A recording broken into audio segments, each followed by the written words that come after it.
Well, good evening and welcome to Jen Cares, powered by Children Counselors.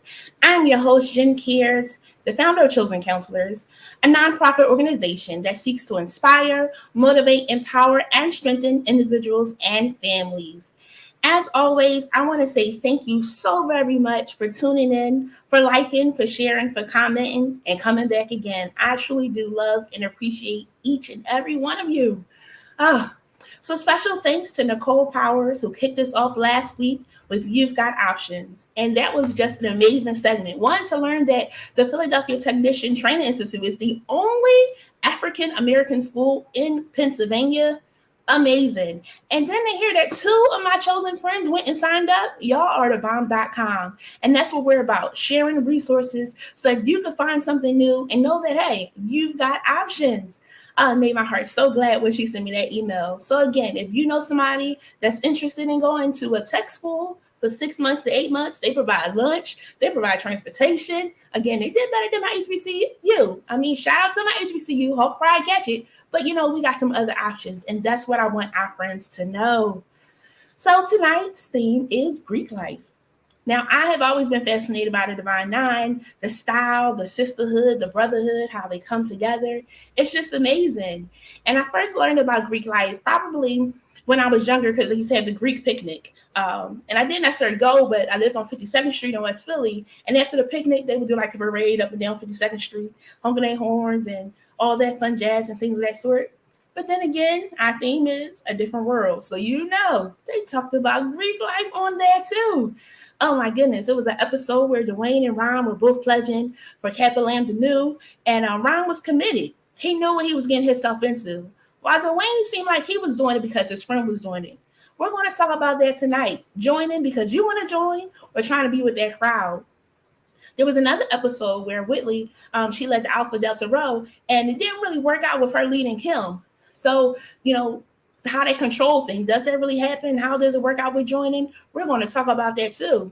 And then the other part that was interesting was that Ron, after he joined, throughout the series, you was able to still see him connected. You didn't always see that with Whitley and Kim. So tonight we're also going to talk about commitment levels when joining something. It's going to be good. So that was a glimpse from a different world, or however you may have seen it. But tonight I have my friends here that are going to share. I'm excited. I'm talking fast, but catch up with us because we're doing this train and we are rolling. So help me welcome and introduce Michael, Tiffany, David, Joe, and Victoria. Woo! Yay! Thank you all so very much for joining us on tonight. How are you all doing? Doing great. Fantastic. Yes.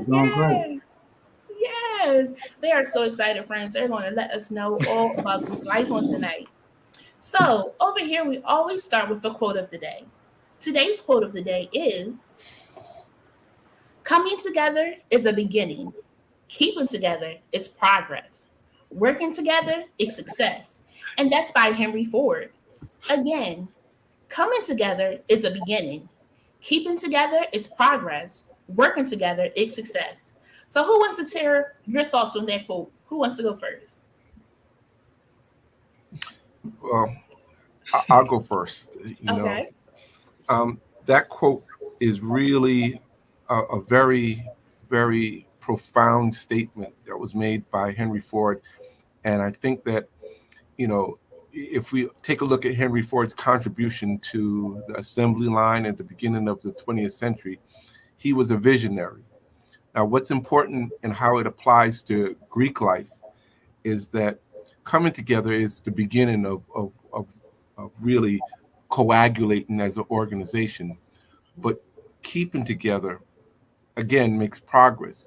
Now, the thing that we all strive to in our various organizations is actually staying together and really becoming what I would like to say is a mouthpiece, or I would say a talented tenth, if I may, using W.E. Du Bois, of the African American community.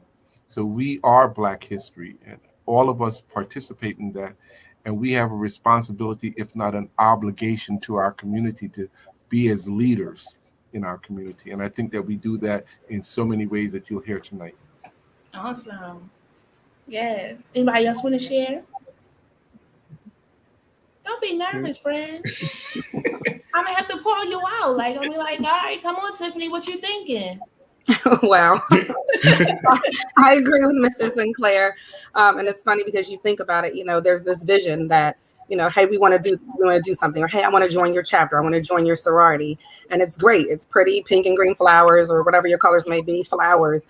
But, working together and staying together, everybody doesn't always agree, right? So we have to kind of have the mission in mind to stay on the same page for success going forward. So it can be, it looks pretty, but it's hard work. So. Hard work. Yeah. Yes. One more. I'm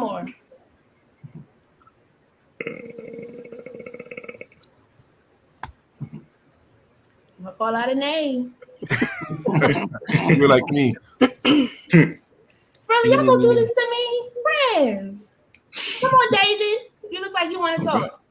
I was going to say, I think Dr. Sinclair, he hit it dead on, and as Tiffany also stated, coming together, working together, and I think our predecessors, those who came before us, that's why you have the Divine Nine, because each organization came together individually, but then we combined and came a whole. So, Okay.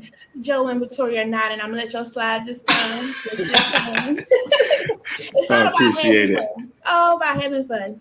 So, friends, as always, I have prepared some questions to guide tonight's topics. But if you have any questions or any comments, be sure to drop them down below, and we'll be sure to talk about it. Because, hey, I might not have all the questions, but you got some questions, and guess what? They have some answers for us. So, I want you first to tell us a little bit about your organization and about yourself. Who wants to go first? Let's go in order. Who knows who's the first person? Oh, come on now. that was a soft pitch. Welcome everybody. My name is Dr. Michael Sinclair, and I am a member of Alpha Phi Alpha Fraternity Incorporated. I was initiated over 34 years ago at a small college in New York called State University College at Old Westbury. I was initiated through Kappa chapter. Since then, I've been active for the last 34 years. Mm-hmm. I have been active for the last 34 years in my organization. I'm currently in Kappa Phi Lambda, which is in college, which is in Columbia, Maryland. I am a professor at the Morgan State University. I teach graduate school there. I'm proud to say that I am a member of Alpha Phi Alpha, which was the first college fraternity in this country. It was founded on Tuesday, December 4th, say it with me, everybody. Hold on. At Cornell University in Ithaca, New York, founded by 7 visionary men who thought that it was appropriate that African Americans could have their own fraternity. And they put together what we consider a prototype of organizations in a college atmosphere. Since then, we've grown to over 850 chapters internationally. We have chapters in Asia, Africa, the Caribbean. One of my fraternity brothers that I pledged is actually starting a chapter in Panama that's going to be chartered this year. And we have chapters in Europe, Germany, so we're all over the world. The objective of Alpha Phi Alpha Fraternity Incorporated is to stimulate the ambition of its members. It's also to promote the greatest usefulness and causes in humanity, freedom of dignity of the individual, and to encourage higher and noble forms of manhood. But what's most important and what we're most proud of is that we aid the downtrodden and the ones that have been often marginalized and oppressed in our community. And we help them assist social, economic, and intellectual status within our community. And we've been driven to do that for over 116 years now. My math is fading. But we've been doing that, and we will continue to do that. We have some national programs that we sort of work on, and we manifest that in different ways in different regions and different areas. But our national programs is like go to high school, go to college. A Voteless People is a Hopeless People. A Project Alpha, which is a man-to-man talk about teenage pregnancy, and we have a Brother's Keeper, where we are working with our brothers and senior citizens and making sure that they preserve their dignity and get the resources that they need to live a good life.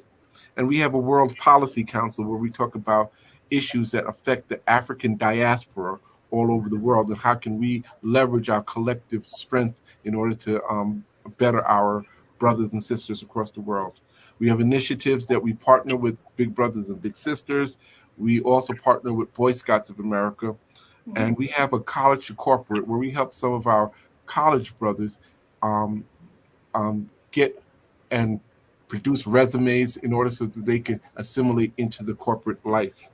We also work with Peace Corps, and one of our keystone hallmarks is leadership development, where we start developing leadership at a college level, and we enhance and support and nurture leadership throughout their lives. So we develop leaderships because we know that when there's a clarion call for leadership, we have to be that call. We have to answer that call. And I'm gonna let my counterparts talk a little bit about, but I'm proud to be an alpha. Yes.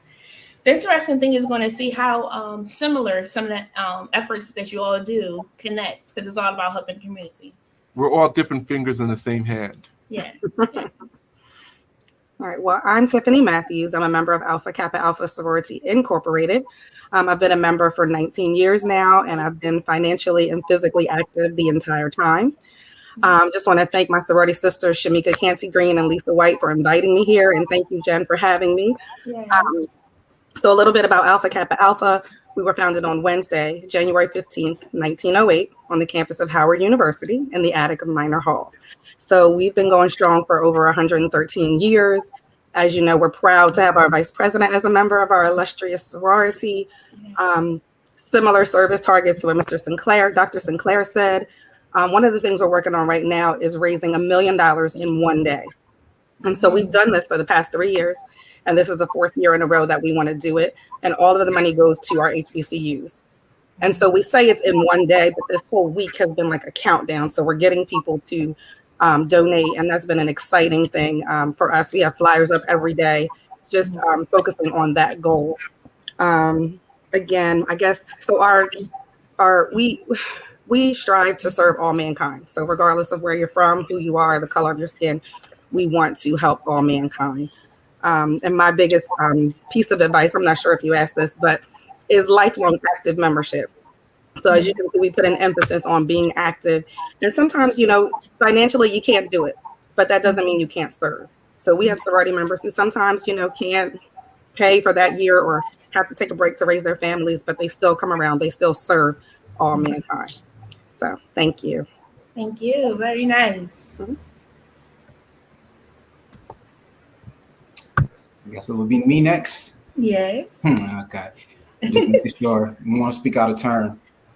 Hi, everybody. My name is David Swenson, member of Kappa Alpha Psi Fraternity Incorporated. We was founded January 5th, 1911 on the campus of Indiana University. 11 founders. I myself crossed in spring 2006 at Cheney University Gamma Omega chapter, and we was founded on May 26, 1950 at Cheney State Teachers College. As others before me stated, our organization, we have multiple different levels of giving back to the community, also giving back to young children through Kappa League. Once I graduated Cheney University, I was blessed. Some of my frat brothers helped me get into the government. I've been working for the United States government for the Navy since 2008. I currently work for NAVC in South Philly, but I've been around the back a little bit. And it's just a pleasure being with the fraternity. met some real good guys, some mentors that kept me on a sturdy path, helped me raise a beautiful family, and I've just been blessed ever since. And thank you for letting me come here tonight. Thank you. Awesome. Thank you. Good evening. My name is. Can you hear me? Delta? Hold on. Because I feel like Victoria Delta. No, it is Joe. Sorority.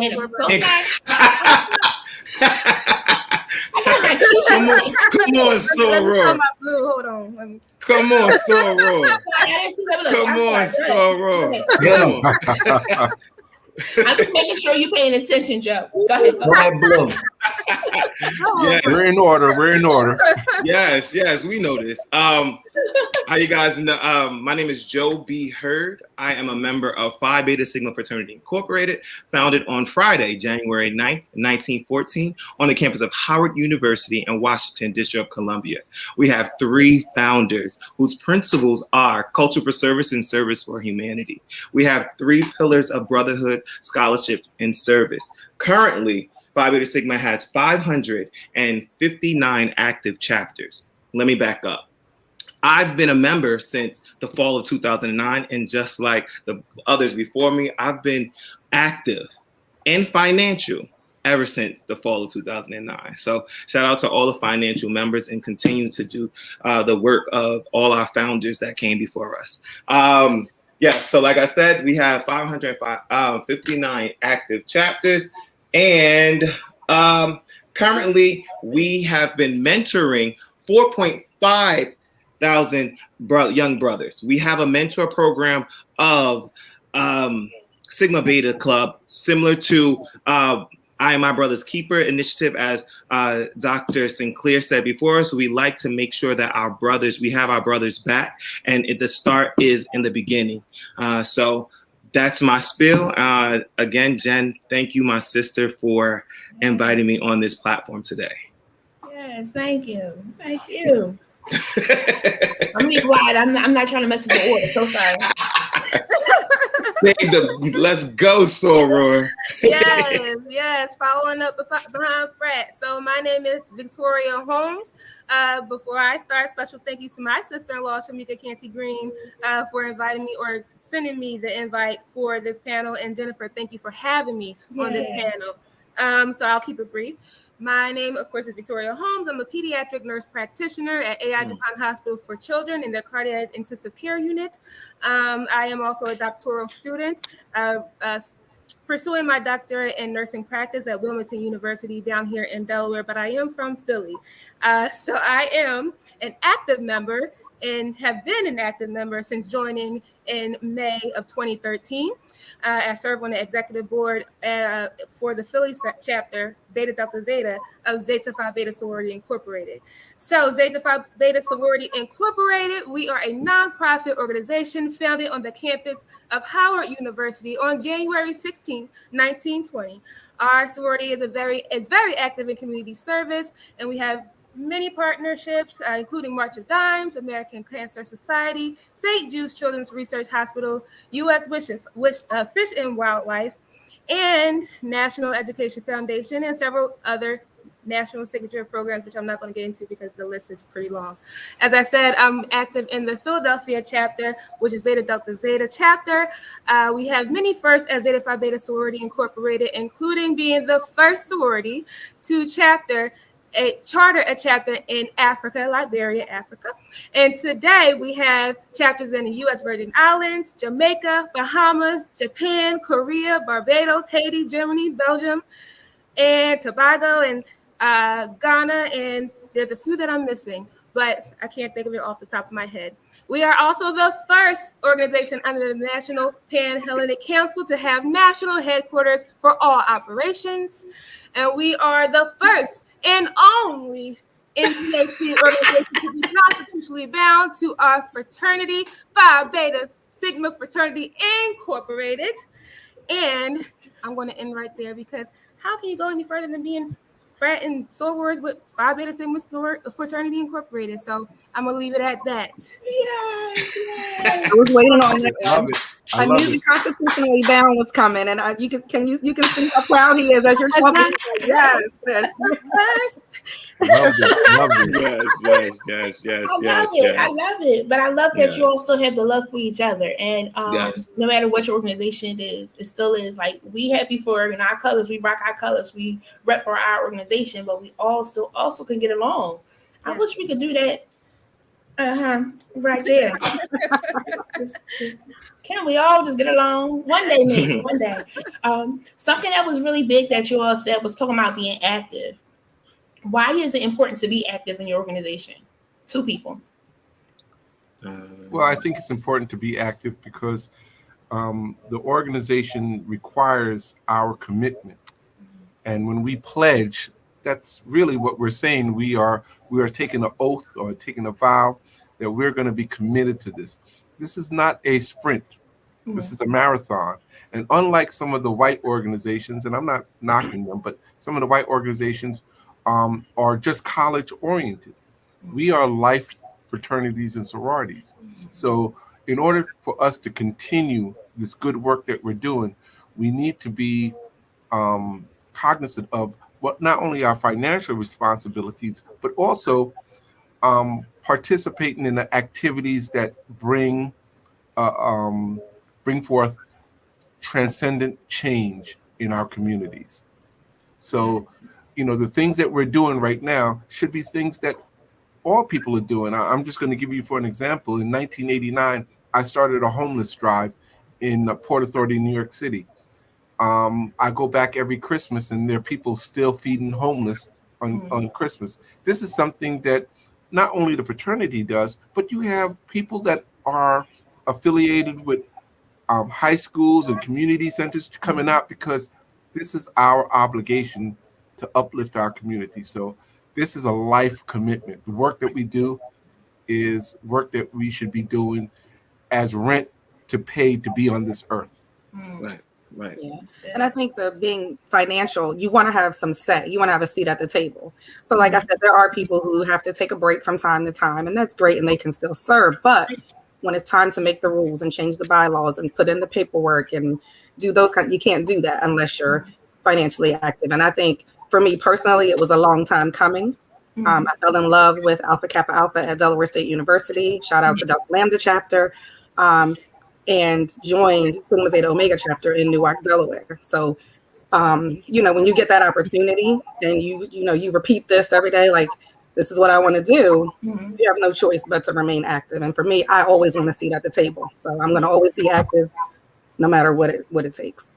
I love it. And why? Because when you join anything, you want to be active. That's it. And if you join anything, it takes some finances to keep it going. Because people are like, I got to pay money. It's helping the organization keep going. It's not like they stealing your money. Same thing at church. They're not stealing money. It's helping the organization to keep going forth. And that is your reasonable service to help because you invested in it, you believe in it, and you stand by the principles of what they're about. Absolutely. So pretty cool.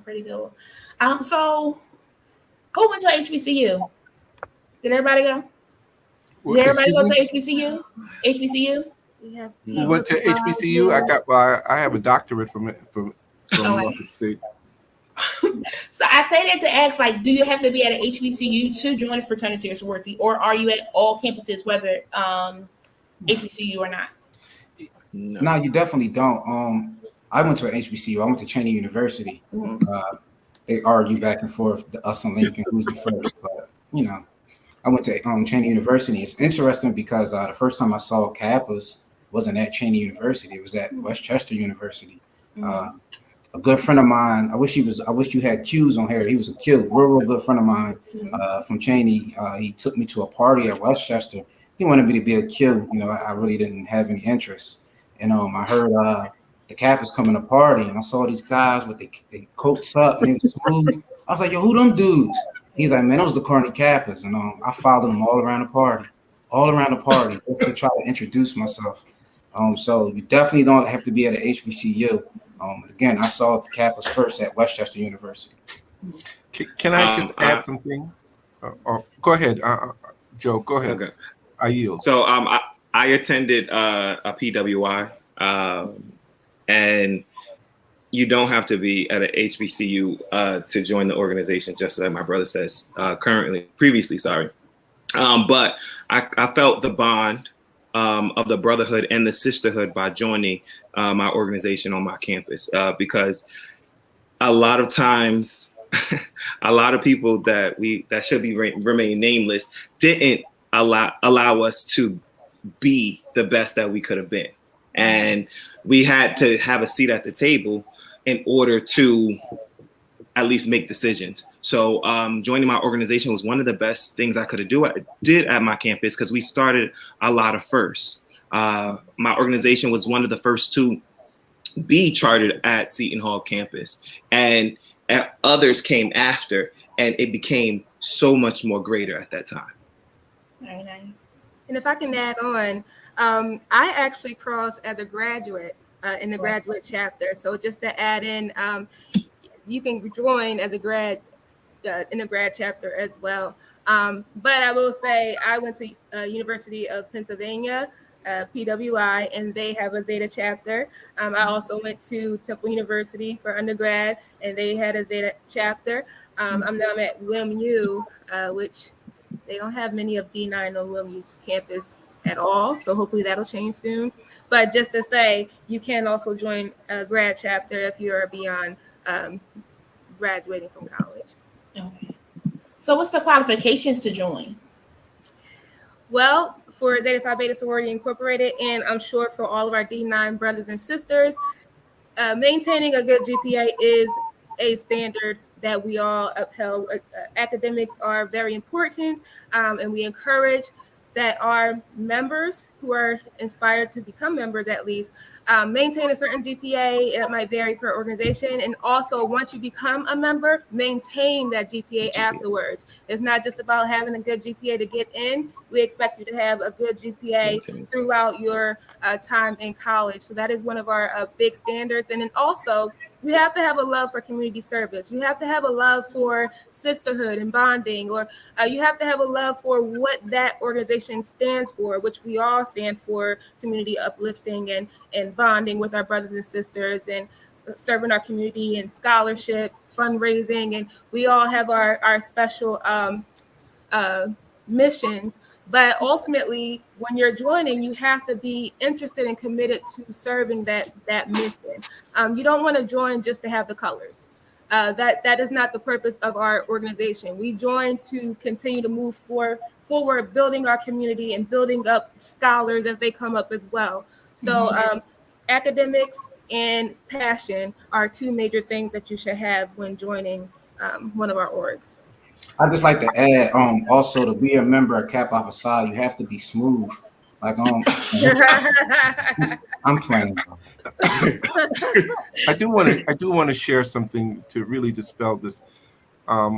Maybe this is a shortcoming of Alpha Phi Alpha, and I'll candidly share this with you today. We don't have the capacity to change your character. You are who you are. We are looking for leaders. We are looking for people who have a sense of obligation to do the work that's necessary to roll up your sleeves and work in the community. If you weren't doing that before you saw Alpha Phi Alpha, it's doubtful and dubious at best that you're going to do it as an initiated member. We're looking for people who have high academic standards.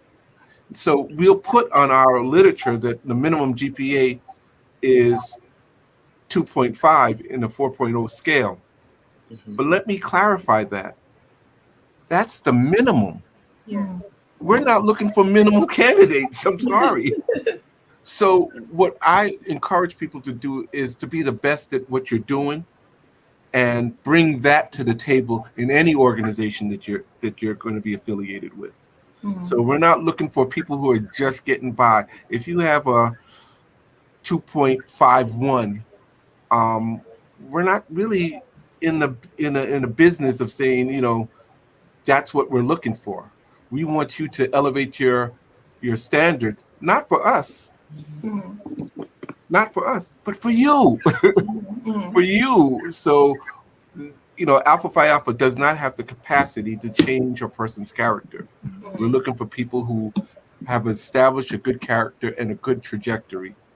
and we will have subtle nuances to nurture because we believe it's prudent to nurture those people who have such potential. Mhm. Very nice. Very nice. Dang, if you got 2 point, I'm teasing. So it sounds like too that you have to be a college student. So you have to have attended college, graduated college. What's that? You have to, if you want to be initiated on a college chapter, you have to be in a 4-year institution and be fully matriculated and have at least 2 quarters or at least 1 semester, and you have to have that GPA. But something that I just want to emphasize and reiterate, you have to be of good character too. You have to be of good character. Somebody needs to say, you know, that's the type of person that I want to be affiliated with. That's on the college chapter. On the graduate chapter, you would have to have an earned degree from an accredited university. Again, you have to have good character. And you have to demonstrate to me, at least as a graduate brother, you have to demonstrate to me that you are doing the work already. That you know you are doing the work that you aspire to do already. So, you know, it's not unthinkable for me to say, well, what have you done for me lately? You know, what have you done for the community lately? Because those are the people that we're interested in, and we want to make this reciprocal. So we're going to reap mutual benefits of having you as a member of my fraternity. Yes, yes. Dr. Sinclair is out here recruiting. You can't change your character. You know what the minimum standard is what it is. Yes. We want you to elevate. And that's what it's about too, because it's a brotherhood and sisterhood coming together and wants the best, not just for the community, but for those that are helping the community too. So like they're strengthening and helping each other. David shared how, you know, to connect with jobs and things of that sort. So it's some benefits in joining as well. But just making sure that you're going and it's not just because of the colors. You can be smooth, but make sure you smooth when you in line with what their program is founded on and what the principles are. Because you being smooth and not being about community service, you're wasting somebody's time and yours, and you don't want to do that. So what happens for those people, let's just talk about it, who may not have the best character that want to be a part because you have the pink and green or the blue or the gold or the, you know, whatever, the red. I'm not sure what's happening with that. But like, what do you do for those situations? That's why it's important to have a seat at the table. So, I mean,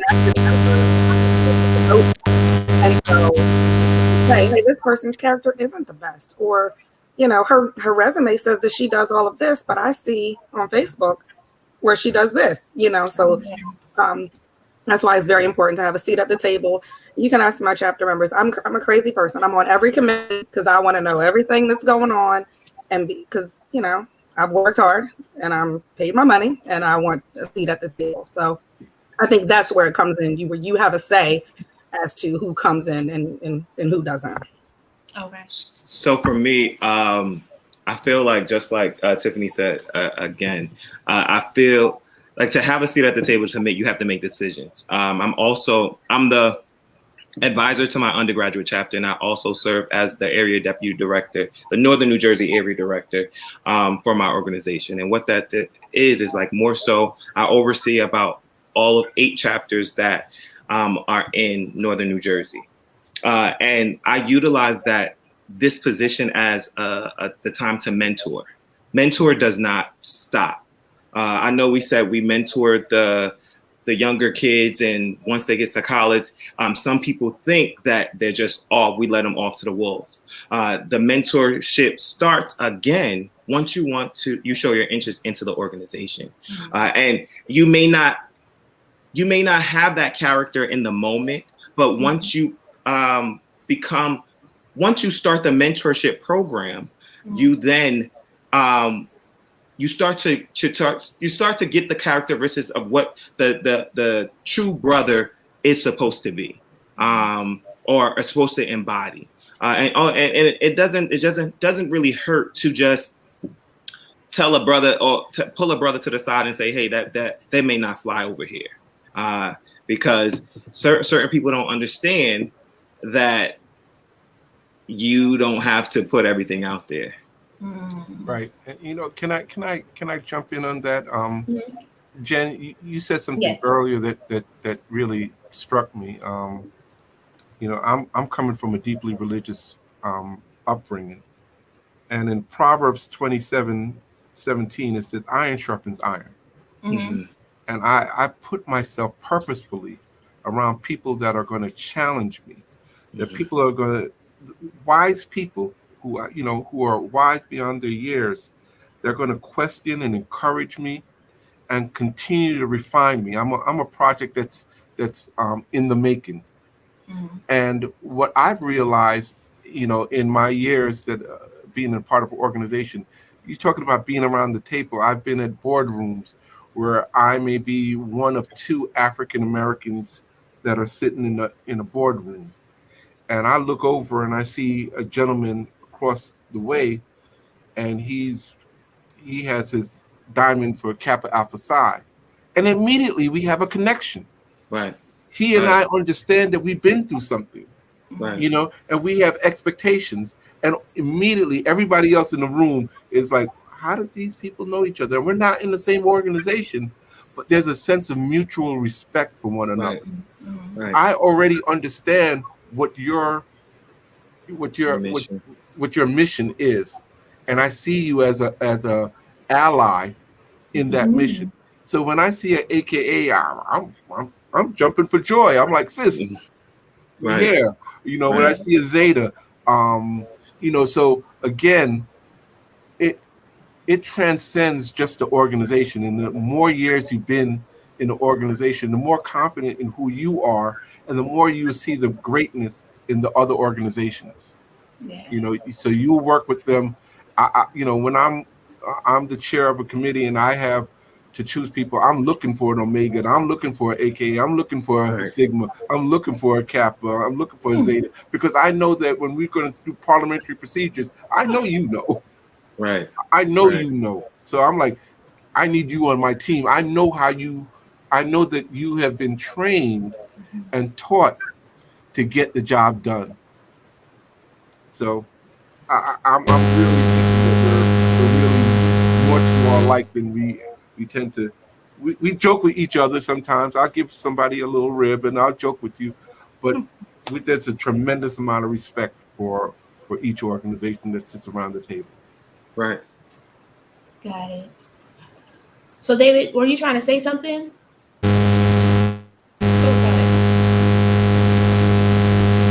So something's going on with your sound. We can't hear you. Yes. I'm muting you because something's going on with your sound. So maybe you might have to pop up, come back in or something. What he was trying to say is Alpha Phi Alpha is a great organization. That's what I was reading his lips. Was he? Let me see. Let's try again, Dave, because I don't know if was that what you were saying? Or some to the side, because you don't want to give him a bad.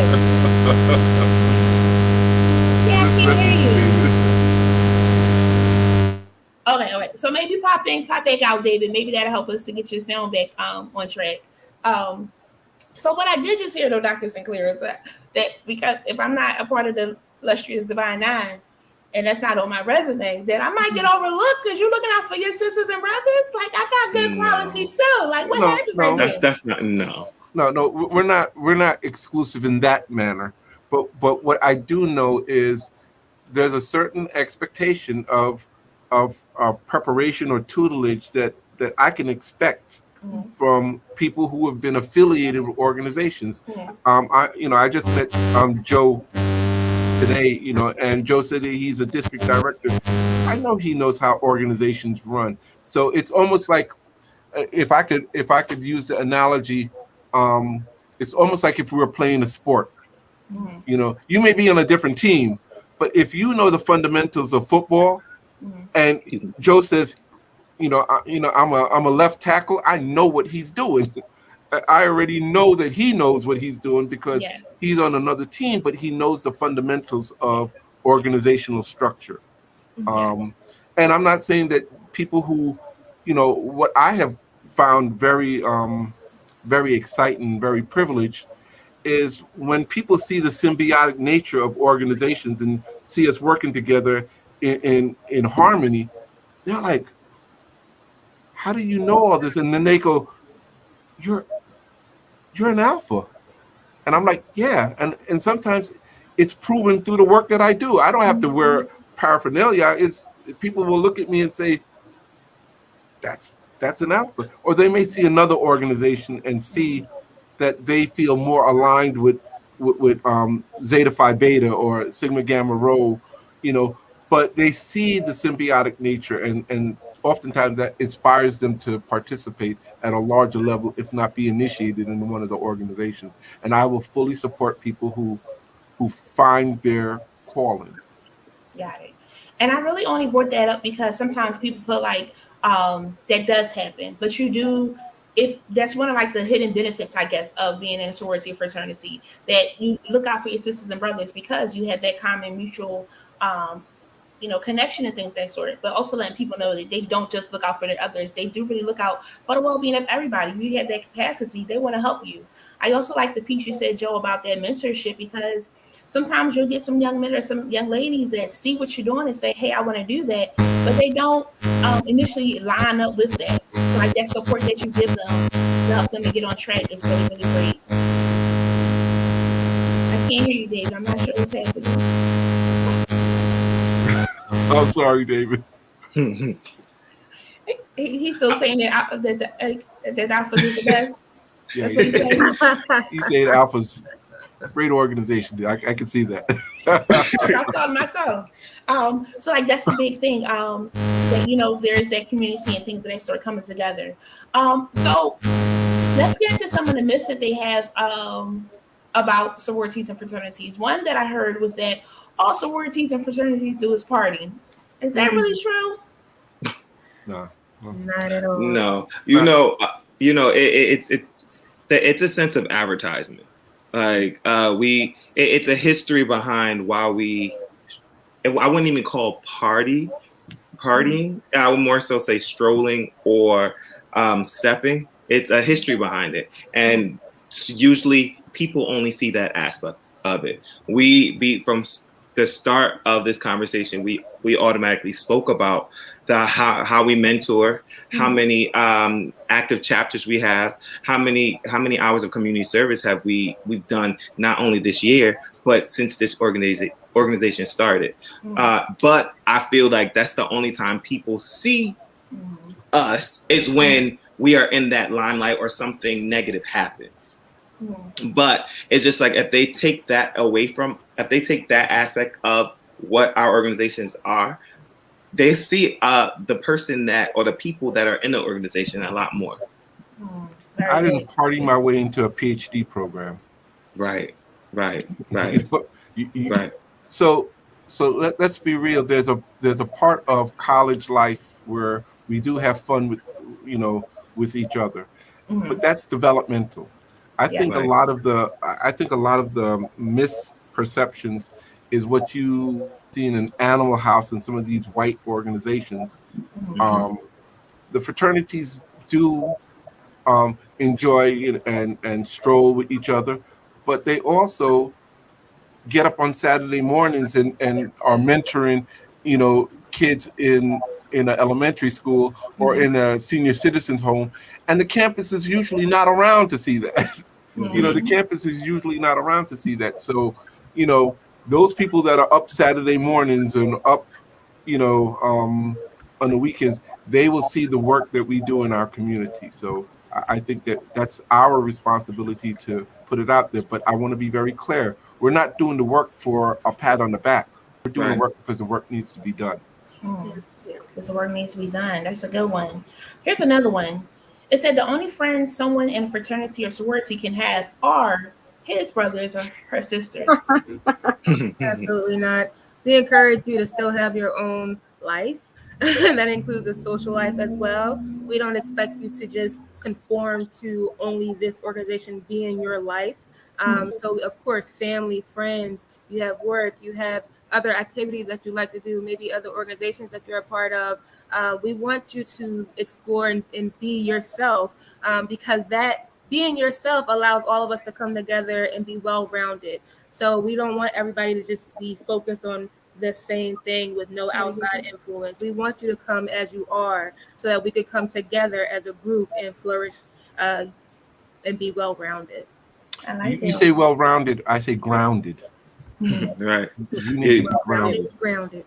One thing I used to I tell my my undergraduate brothers is, you are a man first, and you have to handle all things that are very important first. Sigma will come after. Sigma has been here for a number of years and will continue to strive. You do that first, and then you handle what you have to do in Sigma secondly. Another myth outside is that is once you cross into that organization, you just become someone totally different. People start to look at you as this different person. You gain this whole identity of, when I was on the campus, it was to Joe the Sigma, but they forgot that I was still Joe. And it's not me that's changing. I'm just expanding my network and my net worth.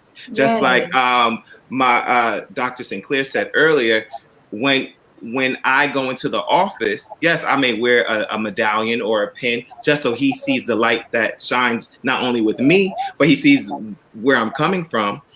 It's just to show to expand my network. Just the same way if I see any of my sisters or any other brothers in the area, it's just a sign of let me help you out. But I feel like I'm just the same person. And if you're part of my network, you can tag along on my network as well. Very nice. I got another one. If I join, I'll be hazed. Hazing is illegal. Don't haze. Final women don't haze. That's a Phi quickie. Beta Sigma is a non-hazing organization. As is Alpha Kappa Alpha. As is everyone up here, honestly. Right. And I want to highlight that too, because so many different times you hear like different stories. You hear that some people do make it through the process, some people don't make it through the process. You hear underground lines and things of that sort. So a lot of different things happen. But if they do feel like they're in a situation where it's not going very well, who can they go to?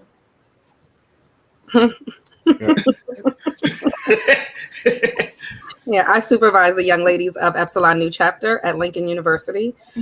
So they're texting right now. They're having a program. So it's that, and we do our best to instill in them that, listen, no one knows what your process is. No one needs to know. And we instill in them that, this is the way to go, and they're very clear on that. But I won't say that things don't happen, and we have to, deal with things, but certainly the myths don't make it easy for us. So. Yes, Right. yes. We have a Zeta in the audience. She's saying, "Final women don't haze." Final women don't haze. That's right. If we want you to be our sister, we do sisterly things to you, and that doesn't include breaking you down physically. That's just not what's needed in order for you to become my sister. Yeah. And it's so needed. Oh, that's a good one. Another one says, joining a fraternity or sorority will hurt you academically. It's the opposite. Like the opposite, yeah. We need you to stay grounded within your academics. We want you to flourish after college. We want you to be able to be successful in your career. It's the opposite. We really want you to maintain good grades afterwards as well, not just to get in. And a part of what Joe said earlier is that informal mentorship. I had brothers that brought me in who were concerned about, so what do you want to do after you graduate? Yes. You need to be taking this course. If you want to go into this direction, into this graduate program, you need to be taking this course and you need to be taking this seriously. And these are the professors that you may want to have a conversation with. And, I had it wasn't a historically Black campus, but it was a Black campus nevertheless.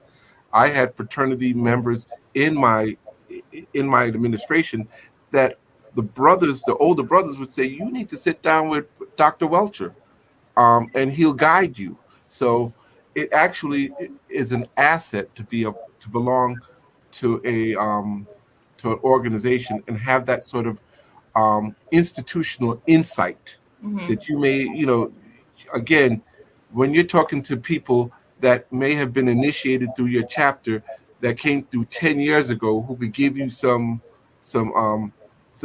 context, it will definitely be an asset in your favor. Got it. So I have two more. Go ahead. No, go ahead. My Can brother. you hear me now? Yes. Yes. We hear you now. Yeah. You're back. Say it again. Say what you were going to say. Oh, you crazy, man. respect.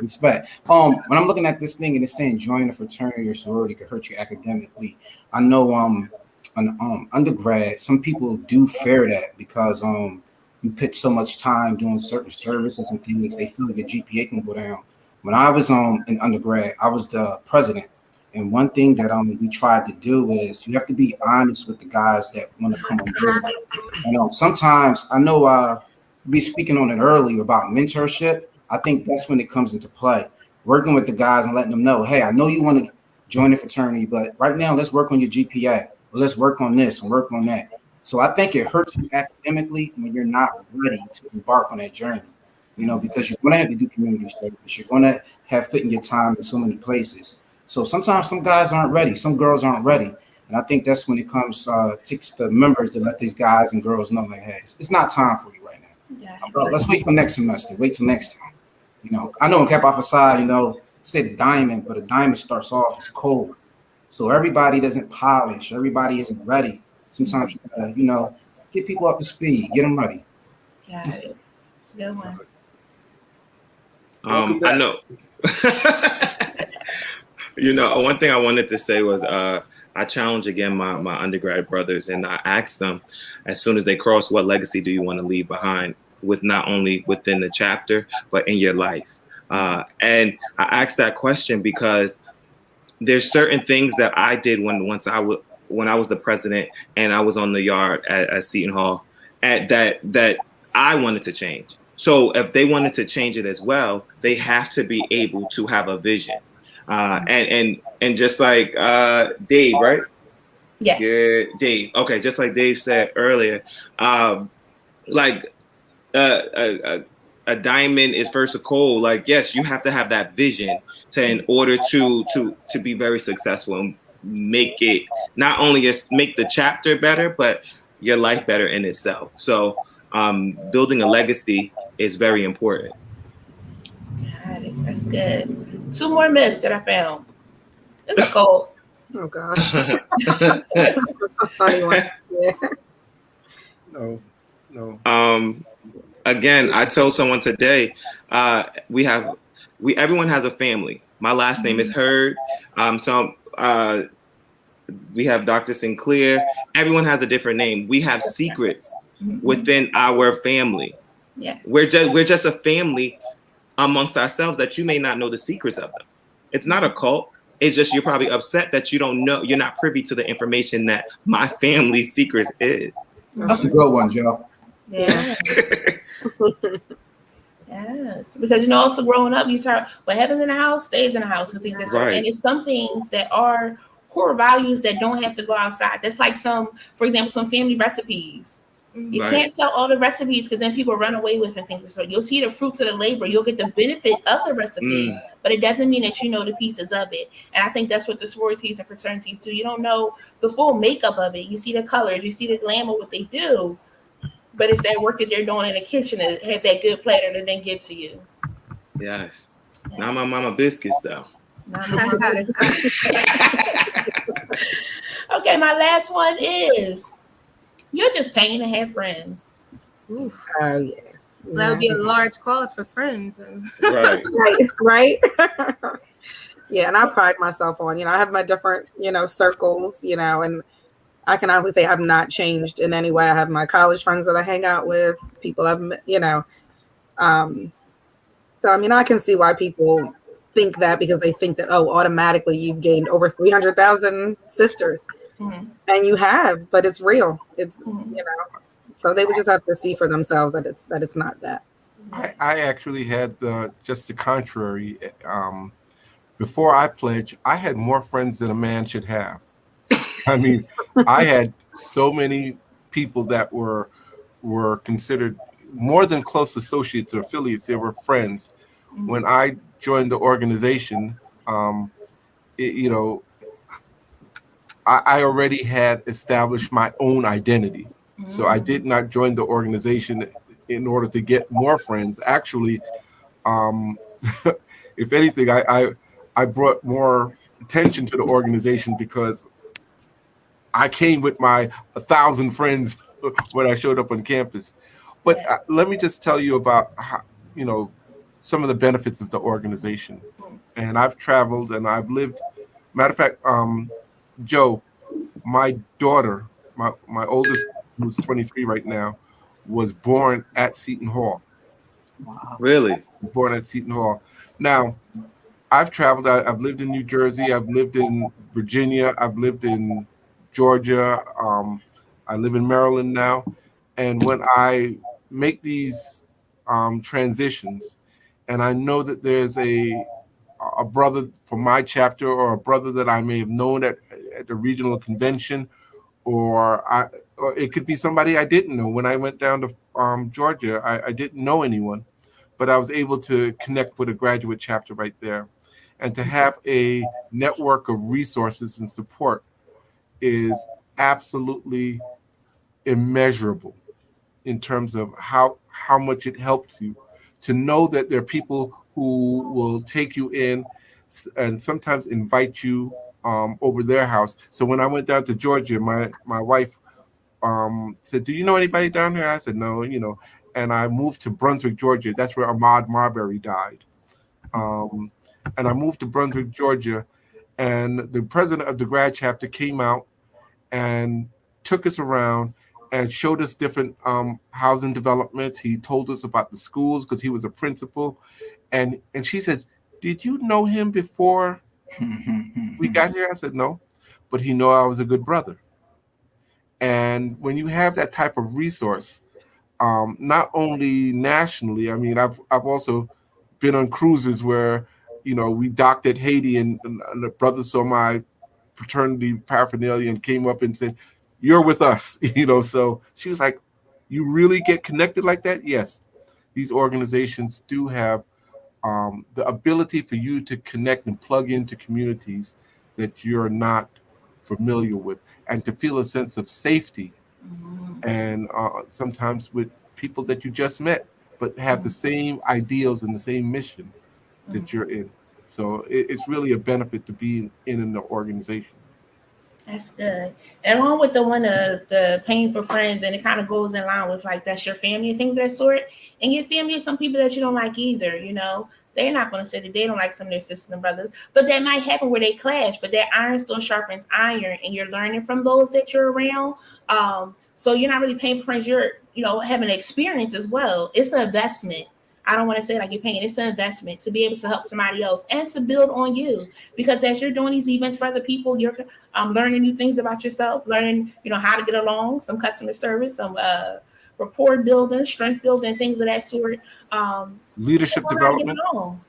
And personal development as well. I would say that's one of the huge things that I got out of joining this sorority is just the personal development. As we said, just surrounding yourself with people who can sharpen you and encourage you. So one personal thing for me is I was diagnosed with multiple sclerosis 2 years ago, and it flipped my world upside down because multiple sclerosis is basically your body attacking your brain and your spinal cord. So here I am, Ivy League graduate, nurse practitioner, have my body attacking my brain. And I was devastated, but I have to say my sorors came through so thick to pick me up and encourage me to keep going. I wanted to get my doctorates, but now how do I do this when my body is attacking itself? Completely told me, girl, you better go do what you got to do. So now I'm in and I'm doing well. And if it wasn't for just that encouragement and being surrounded with people who have their own struggles who are pushing through, personally developed me to be able to be strong enough to keep pushing. So that's another gain or plus from these organizations as well. It's just that bond, and it's like family. Like they are there when you need them. And even when you don't, they just pop up to your house. But nevertheless, building character and personal development is a huge factor as well. And that's the benefit, to think of like, that's my cousin. I still love her. She crazy sometimes, but that's my cousin. They got my back. They look out for me. They want me to do good, hell high water, whatever it is, like we're supporting each other, and that's an amazing component that the sororities and fraternities have of their sisterhood, of their brotherhood, and really seeing what it's about. Y'all probably could teach the city of brotherly love a little bit, because we're struggling right now in that area, but really that love that you have for somebody else is really, really important. And people are learning it because they don't necessarily get that in their area, or where they came from. So I can see like, what, another brother wants me to do good, another sister hate on me but want me to shine too, like, things of that sort. So it's educating the population to help us to be better humans. I was on a pledge line of 9, and I consider them my accountability circle. They will challenge me in ways that I'm going to say that in ways that no other people will challenge me, because they've known me for 34 years, and they can say, you need to get it together, and they will challenge me and hold me accountable to the things that I say, to the man that I said that I wanted to be. It's funny you say that, because I didn't go to college till I was 22. So when I pledged, I was 24. So a lot of the guys that came after me, they were young guys. I seen them as my little brothers, and I come from a family where I have 3 brothers, and a lot of them didn't understand what brotherhood is. They understand friendship, but not brotherhood. Right. And it's something when you see a guy cry when you tie a bow tie on him, or when you say, come in my room, and you give him a suit, or a guy that's not even part of your fraternity, and you see him walking in the hall and be like, yo, young boy, come here. And like, you can have this. And he's like, why you giving me this, Dave? Like, nah, I don't want it no more. You can have it. It make a difference. Because like you said, a lot of people, they don't experience that. They ain't experience what brotherhood and sisterhood is. So you can share that with somebody, that goes a long way. And just random, Victoria, you're the truth. That story, that touched my heart. That touched me. Victoria, I'm going to keep you in a prayer. Thank you. I appreciate it. It's been a crazy 2 years, but here we are. We got in school and we doing our thing. We pushing. You got this. So I have a question for you. Somebody was one? No, I said just keep pushing, sis. Oh, yes, definitely, Victoria. So my next question is, what was your line's name, your name, and number? And tell me how you got your name, because if you got a special name, I want to know what happened. I'll go first, because this has been the bane of my existence, for the last 34 years. Believe it or not, Lisa could attest. When I was in college, I was a very good dancer.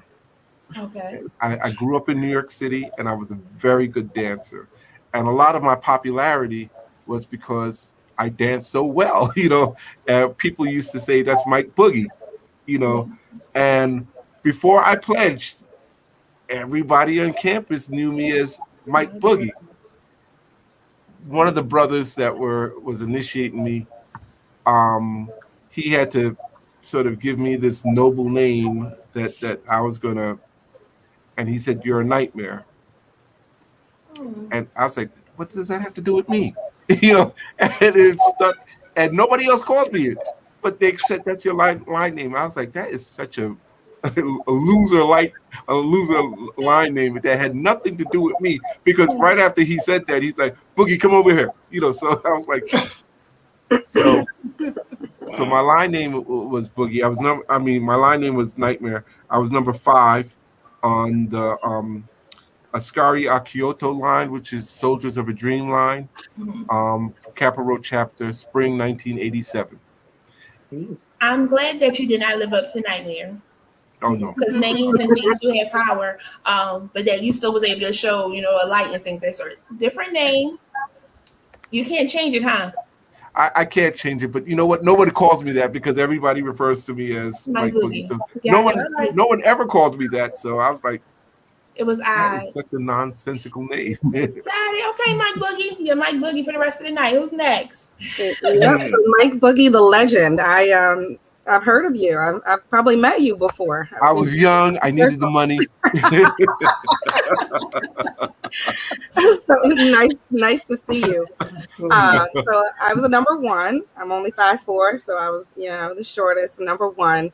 line name Tapes, because I always knew everything, whatever it was. And to this day, still, you know, a soror might say, "Oh, Tiffany, do you have a picture of this person?" Like, I memorize people's phone numbers. We don't pay attention to that anymore. We just like program it.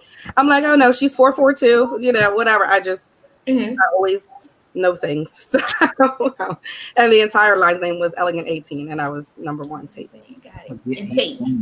Okay, all right. Elegant 18. That's smooth. That's right. David is smooth. I like that. That's Elegant 18. That roll. That's a good one. Yeah. I'm from again Cheney University, Gamma Omega. There was 3 people on my line. My line name was Einstein, aka the Pulse. I was the ace. I mean, number 1. Can't go into that, but we used to call it the New Black Mafia. Okay. All right, we're gonna leave you in nightmare since we can't go into that. But it's my boogie. So I'm on a line of 4. The line's name is Life After Death. And I'm the quad of the line. That means I'm the number 4. And my line's name is the executive. So That's a good one, bro. they named me the executive because even though I was at the back of the line, my line wouldn't move without me saying so. So, I mean, it's just more so I like to be organized. I like things to be done a certain way. And yeah, that's it. All right. And my name was, for people who live in Philadelphia, it might ring a bell to you, but KYW, which is a news radio. And basically, long story short, I asked too many questions. So I was like, apparently, you know, felt like I was interviewing people. And when I spoke like I was on TV, on the news or something like that. So KYW. And I am number 9 of 9 Tail Club. Yes. And I'm 5'8", so I'm pretty tall for a female. And our line name was iDub Radio because we have a lot of singers and we all have some sort of radio type of name. So I'm KYW because I talk too much and I ask about the question. You sound like you're still a little sad about this, sis. Don't be sad. You know, it is what it is. I earned it. You're well informed. Awesome. This is cool. I also liked in the beginning how when you were sharing about your organizations, you knew the dates, you knew the time frames and things that sort, because these are things that are kind of drilled into you so that you know what, you know, the standards and the mission and all that of your organization is. So then like knowing your line and things and how that ties in as well. My boogie, I'm still lost with your nightmare though. I'm not gonna lie. And then David, we're not even gonna talk about it. I'm gonna let you stay. That's not in the post. That's nice. That's a nice one. Yes. But yeah, that's pretty cool. So we talked about how there's some perks to being in an organization. We talked about, you know, obviously seeing your love and joy for the organizations that you are a part of. What did you learn about yourself being in your organization? Or what are you learning? Because you all are still active. Good job to you all. Learning that I'm stronger than what I think I am, and that I didn't know my potential until I was able to get out of my comfort zone. With growth comes growth pains, and you have to be able to allow yourself to grow, and grow is stretching, and stretching hurts sometimes. So you have to be able to extend yourself in order to grow beyond what you thought you could do. And with this organization, being on chairs and committees and just being a sister, it pushes you to explore the other tenets of yourself. So I would say that is a huge thing that I've gained from being in these organizations. Awesome. I've learned to just meet people where they are. Everybody is not you. They're not going to be the same. You know, I think I had this expectation. Like if I'm doing something, I expect everybody else to be. If I'm cleaning up on Saturday, then I want my one son cleaning the bathroom, the other one to always want. But that's not how it works. People work on their own time. Some people are early risers. Some people are late night. So I've learned that over the years, and it all works out. At the end of the day, you just have to trust the process, and everything works the way it's supposed to work. So, well, nobody told you to be in my business telling me trust processes, because it's gonna work out how we need to work out. Who's next? And that's the hard part too. I receive it. I learned that I had a reservoir of strength that I haven't tapped into. Now, unlike some of my esteemed panelists, I pledged 34 years ago when pledging was above ground. I did not know I had strength until I tapped into this reservoir of strength that really said, Mike, you could do this. And that has really been groundbreaking and an epiphany for me in many ways, because I know when I face adversity now, that I could tap into this reservoir of strength, and I could pull something out that I didn't think that I could do. I may have said that hill was too high to climb, or that mountain was too high to climb, but then I pulled this strength out and I leaped over it. So I think the challenges right now, I take a look at them very differently, because I know that there are things that I can do, I could push myself to do when my mind is willing. So that's what I've learned through the pledge process. Nice. Anthony said that'll preach that will, and I'm gonna let him be great too, because even if you're not in a sorority or fraternity, when you really think about your life too, the things that you've learned as well, you find out that you're a little stronger than you thought you were too. Victoria shared a testimony of 2 years ago being diagnosed with something and how she's still pushing forward. It caused you to be quiet about what your little thing is that you're going through. Because if she was able to push through that, I could push through this too. I just gotta trust the process. Who's next? So I learned throughout my years that it's okay to lean on the shield. Leaning on the shield, for those that may not know, is just like trusting those around you. Just like Tiffany said, like there's certain times you got to meet people where they are, but sometimes you got to trust that sometimes is a different way to get a result. So leaning on the shield, making sure that you allow people to be who they are and contribute whatever they can to the bigger picture. That's what they can contribute to. So, leaning on the shield. My shield is Jesus. Y'all encouraging me with these folks. Cause I be ready to fall sometimes, but I can't fall. Come on, David, bring it home. For me, it was being vulnerable. When you go to HBCU, in most colleges and most people in the Black community, everybody want to be the coolest. Everybody want to have everything together. So what I try to do in our chapter is just let people, like they said, be who they are and be vulnerable. I don't have to be the guy that's it all the time. Let somebody else be it, and let people make mistakes, and don't condemn people for mistakes. Just being vulnerable, because when you set that atmosphere, it changes. Everybody's not trying to up one another now. Everybody's not trying to point somebody out. It creates a real brotherhood. And man, I lie to you not, y'all. When from the time I crossed 04 until when I graduated, 06 till I graduated in 08. Started off with 3 of us, and then we had like 20 guys up there. That was like some of the best moments of my life. Like, I really love them dudes. We had so much fun. Because after we crossed, and we had another 4 people crossed, and we had another 11, then we had people transfer. And I just wanted to set that atmosphere to say, yo, guys, we got to be vulnerable and let everybody be who they are. Like they said, be vulnerable. That's all. So 2 people talked on strength and how not knowing the strength that you have. Then we wanted to know about trusting that process.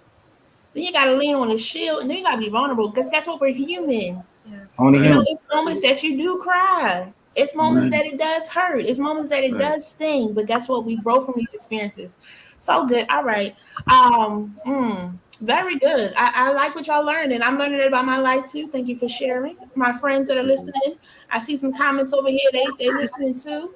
This is good. What is something that you would want us to walk away with? College life is a different world. Greek life is a different world. But life is a different world. So as it relates to anything, what's something that you have the platform of my amazing listeners, what is something that you want them to know as they walk away from tonight's segment? I would say be true to yourself. And I know sometimes with these organizations and with jobs, whatever, sometimes it doesn't happen right away, but that feeling never goes away. It's always in your heart, right? So you just have to get yourself in position and be prepared for when that moment comes to be ready. And don't change yourself for anyone or anything. Be true to yourself. Mine is very quick and succinct. Surround yourself with greatness. Absolutely. I would say proverb, in all our ways acknowledge him, he should direct our path. Whatever sorority or organization you join, put God first. Put God first in whatever you do, and you'll be all right. Be slow to speak and swift to hearing, because you may miss out on the true message that's meant for you. So just like David said, listen to the higher being and the message that he has for you, or the path that he's trying to provide for you, because you may be taking a detour and he's already created the shortest route or the fastest route to get to the destination. And I would say keep your mind open to learning new things. God surrounds you with the people that he wants to be around you, and there's a lesson to learn in every experience that you come across, whether it's good or bad. So have your mind open to receive what it is that God is trying to give you through your experiences, and keep your eyes focused on the goal. The goal is to serve our community. The goal is to strengthen our bonds. Whatever it is that you have in your heart that you want to pursue through these organizations, keep your eyes on the prize and just continue to grow. You know, life is funny sometimes. You could just be minding your business, trying to talk to your friends about Greek life, and some things that you need to hear, or some things that you've been talking about maybe the day before, get the confirmation of what you need, the trust in that process of being vulnerable, because you can only be strong for so long. This was all just really great. I thank you all. Thank you I for gotta having listen to this us. again Thank you. because I gotta remember. I gotta remind myself. For having us. So good. Thank you all so much for joining us. So we say that if you're an undergrad, you have to be a college student to be a part of a sorority or fraternity. So if in undergrad, you can just connect with somebody on campus to join. You can, but most of the organizations right now will have you connect through their national website. Okay. And that's the first place that I would look if I was an undergrad right now. It's just take a look at the national website, and they'll have some tag about membership, and then it'll give you some membership. Also, speak to the Greek advisor on your campus if you're at a university. Speak to the Greek advisor, and again, do your own research. Yes. Like I did. There's no easy way around that. I tell my students the only time success comes before work is in the dictionary.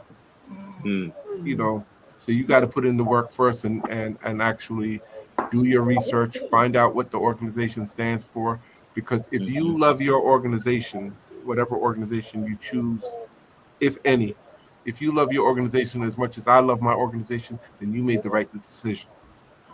And it's a lifelong investment as well. This is a lifelong brotherhood. We talked about brotherhood and sisterhood. Brotherhood and sisterhood is not only a poem or an initiative; it's a way of being. So you just got to make sure that like we said before, this is where you are. This is your family. Got it. So this is for undergrad. Now, if I graduated from undergrad and I didn't, join as an undergrad student, but now I'm a graduate. I may be in graduate school, may not be in graduate school. How could I potentially connect if I wanted to be a part? National websites. Again, go to the national websites and take a look at what they're doing. The national website may direct you to a local area director or district director, or a local chapter president. And again, before you jump, look before you leap. find out about the chapter. What are they doing, locally? These are national programs, but they manifest differently in local chapters. So find out about the chapter, attend some of their events, get to know, are these the people that you want to affiliate yourself? My litmus test is if I can't take my mother to an Alpha event, then I'm in the wrong organization. We call it dating other orgs, dating your chapters, going out and just like courting and exploring what they're about. We call it dating. So to figure out where you want to go, the direction you want to go, it's important, like Dr. Sinclair said, to see what the chapters are all about, to see what the organization is all about. And again, just like Dr. Sinclair said, the information is all on the website. Okay. Very nice. My last question for you all. Was your sorority or fraternity your first choice, being honest? Absolutely. It was. I didn't have any. For me, I like I said, I didn't know anything about this stuff. I didn't know anything about it. And my RA, like I said, he was a Q. He was trying. I was like, I'm not worried about that. When I saw the Kappas, I just knew it. It was nothing about me I had to change. It was like, these guys are it, man. These guys are it. Okay. You know what? I was surrounded by Zetas as well before I joined, and I saw the work that they did, and I saw them in the community, and so I always had my heart on Zeta. I did have the opportunity to get to know other organizations, but my heart was being pulled. I could not get away from that blue and white. That was my call. Every beat of your heart. Can I say something real quick? Dr. Sinclair, there's some offers on my own campus. These guys, I was trying to make them be Kappas so much, sliding stuff under their door. Carbon Reed. And I'm doing all this stuff to get this guy. He's like, and then I didn't know what he was doing. He was coming up to my meetings. And then I saw him at the probate being an alpha, man. And it touched my heart, man, because y'all some smooth brothers, man. And I was like, my man Garvin, I'm like, yo, you knew what you wanted to do, man. I tried to get him so bad. That was the only dude I ever went at hard. He knew he wanted to be an alpha, though, man. I went to not a historically black college, but a black college nevertheless. And alphas were the smallest fraternity on the campus. It had Qs, we're talking about 30 Qs and 30 Kappas and 45 Sigmas and Zetas, so it was a lot of people. And I actually went to a smoker, back in the days it was a smoker, which was like an interest meeting. Yeah. And of all the organizations that were presenting themselves to me, I think the alphas were the most inviting. They were not engaging. They actually had arrogance and a bit of audacity. They took out the book of this is what we're doing. Take it or leave it. Have a good day, gentlemen. I was like, you're not courting me, and I had a big ego because I had a lot of friends. So I was like, wait a minute, you're not coming after me to see how I could be in your organization? They were like, nah. We've been around for 80 years at that time. We're like, they were like, nah. And I was like, the audacity, But what they did do, which was impressive to me, was they made me do the work like Mr. Miyagi. They were like, go out there and you take a look at everything else, because when you come here, you got to come right. The day that they sat in a smoker, we had like 150 men out there, and when they looked at their watch and they said, okay, it's 7:00, they closed the door, and the brothers that were in the room were like, if you don't have a GPA of a 3.0, you can leave right now. And I was like, about 30 men just got up and brothers escorted them to the door. And those who weren't wearing a suit, they were like, you can leave right now. They were being purposeful, but they were being very selective. And I just felt like this is a different take from an organization who is trying to recruit you. They were absolutely doing the opposite. They were like, you're not going to make the mustard because we have high expectations. If you don't have a 3.0, talk to us next year. They were just very, very and they didn't do it because they had large numbers. They did it because they were like, we're only looking for the cream of the crop. Yeah. Respect. And I said, I am the cream of the crop. You just don't know it yet. So when I got online, I said, there's two things. You got to kill me or cross me because this is where I'm going to be. You know, I was like, I am the cream of the crop. You just don't know it yet. Yes. So that's alphas did not impress me in terms of engaging. They actually gave me what I needed, which was to say, you got to step up. Very nice. And distinguish yourself. All right. Tiffany and Joe? What was the question? Was your fraternity or sorority your first choice? I plead the fifth. No. You just courted, you dated, and you found the right one that fit. Yeah. So I outweighed one of my family members is part of the Divine Nine as well.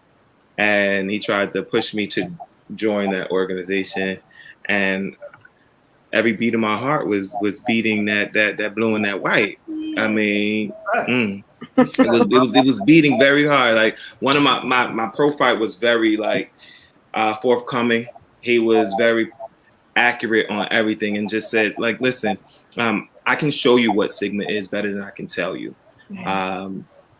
And I already had friends, like Dr. Sinclair said. I already had family members. He showed me what an extended family looks like. And he sold me from there. And I've been a member ever since. How hard was that to do, Joe? How hard was what to do? Like, I don't know the pressure of a family member saying, yo, do this, and then you make your own wave. Like, was that hard to do, man? I respect that, man. You know, honestly, it was easier than what it may look, because he allowed me to make my own way. Like you said, he allowed me to at least explore my option. Yes, it was presented, and yes, he probably would have preferred me to join that organization. But you know, at the end of the day, brotherhood is brotherhood, no matter what color I'm wearing. And just like I said earlier about the whole network, like now I'm connected to not only brothers within my organization, but brothers in his organization. And when you see our organizations combine, you're like, wow, they're working together like that. I thought the stereotype said that y'all supposed to hate each other. No. You guys made that stereotype. I actually love my brothers and my sisters. Right. This is Black excellence. This is Black royalty. You know, This is Black excellence right here. When organizations get together on with a common mission. My younger brother. Let me digress for a second, Joe. My younger brother was initiated at Howard University. And he also became an alpha. And I said, I'm glad that you became an alpha because I didn't want to have to talk about you at the Thanksgiving table. I was like, I was already content. He pledged 6 years after me, but I was like, listen, I would just have to talk about you at the Thanksgiving table.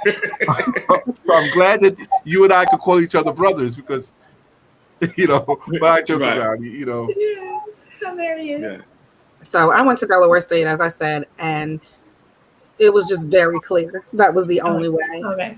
No matter what you thought, like whatever myths you may have heard, I remember I was going into the cafeteria and talking to my best friend, and she said, what are you about to do? And one of the AKAs said, I'm coming to watch me dance. And I was like, huh? And went to see them, whatever the program was. And then I got hooked. They were light skinned, they were dark skinned, they were tall, short, heavier, skin.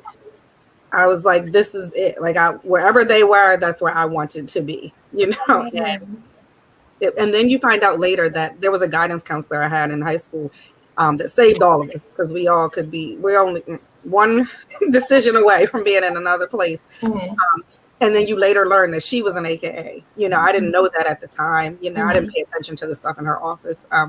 But it was just, for me, that was it. And I wasn't going to stop until I got it. So very nice, very nice. So my last thing before I let you all go is that A lot of you have said that y'all didn't really change after you became a part of your organizations. What was your favorite color before you became? And what's your favorite color now? Black. Okay. Black and black.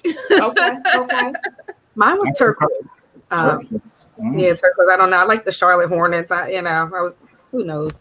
And then my favorite color now is green. So is my son's. It's just not the whole pink and green, Like I have stores who their favorite color is red. So every time we go out, she's got her red dress on, her red lipstick, and we tease her, But Okay. yeah. My high school colors were black and gold. Mm-hmm. Oh, okay. Oh, there it is. I grew up around black and gold, and Okay. still my favorite colors. Okay. My colors was green and blue. It was really blue. Okay. I'm a Giants fan, so big blue. Okay. Mine's is blue. My favorite color blue. Okay. And I only asked that because I tease one of my friends that's AK. I was like, "Is that pink and green? You want pink and green? You just want pink and green? Oh, you want pink and green?" It's like, but that's the pride that you have in your organization as well. So like, it might not be your favorite color per se, but it may become more prevalent in your attire and things of that sort. So that's one thing that may have changed just a little bit, but it's just for you to be able to represent that which you stand for. Hey Jim, go wrong with getting me blue and white. You can't go wrong. When I first crossed, I had so much red and white on. I remember my dean was like, "You got to stop, man. You got to change." I had like a red bucket, a red and white shirt, a chain. He's like, "Dave, you got to take something off, man." I was Those are the days. Those are the days. I love it. That's funny. I just thought I'd ask because that's always to run a joke with some friends. But again, hey, it's an investment. You really enjoy what it is that your organization is doing, and you want others to know about what it is you're doing, and you want to help them too. So that's amazing. Again, I thank y'all so very much for joining me tonight. I thank you for sharing your stories, personal stories, words of wisdom. I'm encouraged from the pieces that I've learned, whether organization or not organization, just be committed to whatever it is that you're doing and be active and hold true to what it is that you put your name attached to. Because if you're saying you're a part of something, let your name really be, what your name is, standing on what it is that you want the foundation for your names. Like AKAs, they known for this. Alphas, they known for this. Deltas, they're known for this. Whatever it is, just making sure your name aligns with what it is that you're setting out to do in life. So again, I just thank you all so very much. Thanks for having me. Thank you, and thank my panelists. Thank you. Yeah. Y'all some real cool people, y'all. It's a pleasure meeting you guys. Likewise. Yes. Shout out to my AKA friend, Shamika Canty. She's one of the coolest girls I know in the world. That's my sister. Victoria, I want to introduce you to one of your sorors who's a PhD. She teaches nursing. Nice. So I may send Jen the information so she could share it with you. Absolutely. Cool people. She's a Zeta.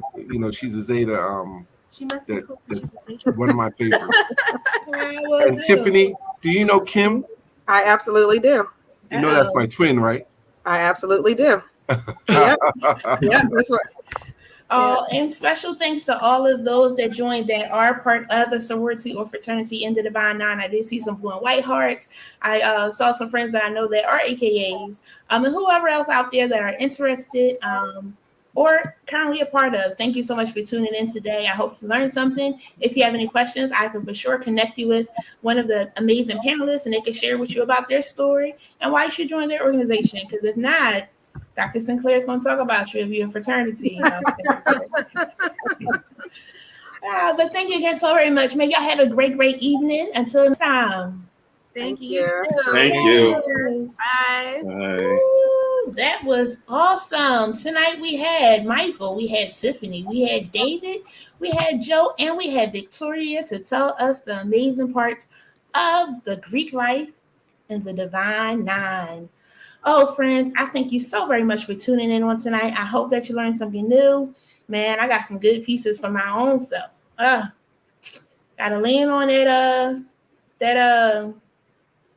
I'm gonna lean on a rock. He said lean on a spear. I forget the word that he said, but either way, you gotta lean on because one, it's a lot that's happening sometimes, but don't give up. Be encouraged. You are stronger than you think you are. Such a great, great, great episode on tonight. Don't forget our quote of the day. Coming together is a beginning. Keeping together is progress. Working together is success. And I like what Dr. Sinclair said, how success only comes first in the dictionary before work, but you got to work to get to that success. You got to work to get to that success. So, friends, I hope that you did enjoy on tonight. Be sure to join us next week as we will have Dr. Cynthia Chestnut, and we're going to talk about culture shock. Why? Because when you go away to school, it's a culture shock. I went away to University of Maryland Shore. I'll tell you about it next week. It was a culture shock, though, because it wasn't what I was used to. Thank you so much to my friends. Y'all been listening and staying. Shield. Lean on the shield. Come on, Keisha. Come on, Shamika. Come on, PJ. Lean on the shield. It was a great show. Thank you all so very much for tuning in. I do just want to give you a heads up for October. October is going to be amazing. The theme is going to be Faith Walk. Why? Because October is the first month of the last quarter of the year. And I want to encourage you, friends, that whatever it is that you're trying to do in life, there is still time. Whatever it is you want to do for this year, there is still time. And we have an amazing lineup that will share with you their story of how they're pushing forward, how they're on this faith walk and going into dreams and pursuing goals that sometimes people think you can't explore. But guess what? They're going to let you know that they're doing it and going to let us know that we too can do it as well. So again, thank you so very much. PJ said, it made me want to be a Kappa even more. There is still time. They said go to the main website, and that's how you can get connected. Okay, if you want to be a Kappa, you go to their website, all right, and check it out. They can guide you. I don't think we had a Kappa tonight, but they can connect you if they don't know. And you probably already know somebody that can connect you. But nevertheless, I do thank you all so very much for joining me. I love you all. I appreciate you all. If you missed any part, go back and catch that rewind. It was some good nuggets that was dropped today. Greek life is not a cult. It is a family, and they are all about helping the community. Find out how you can help the community along with them. Again, thank you so much. Yes, Dave was a Kappa. Sorry. I got to learn the terminology, Shamika. Thank you, Shamika. She got my back. I've already been researching. See, they ready for you too. Why? Because they're always looking for more people to do that amazing work that they're doing in the community. All right, friends, I gotta go. I kept you all a long time tonight. I do thank you so very much. I love you all so very much. So until next time, bye-bye.